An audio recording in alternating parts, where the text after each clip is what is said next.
Hi guys, in this video I will show you how to change short video thumbnail after upload.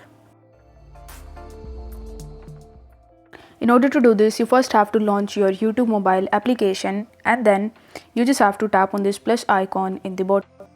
Once done, you will have to select that particular video which you want to upload. After selecting the video, you will have to press a done button in the bottom right hand corner of the screen. Then it will take some time in order to process your video, so you just have to wait for some time.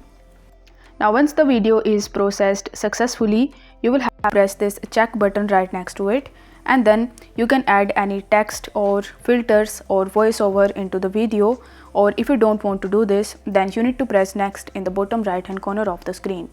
Afterwards, you will be redirected on this add details page, where if you click on this pencil icon in the top, you can adjust it and you can keep any of the part of your video as your thumbnail. After that, you will have to press the done button.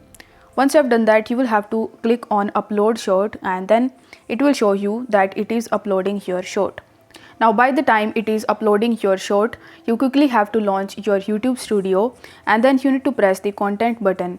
Over here you are going to see the video that is currently uploading. So before it is uploading on YouTube, you will have to press this thumbnail icon and here you can change your thumbnail and then you need to press done. Now you will have to make the changes before it is actually uploading or while it is uploading, because you cannot change the thumbnail afterwards it is completely uploaded on YouTube. So if the video was helpful, then don't forget to like the video and subscribe to the channel. Thank you so much for watching.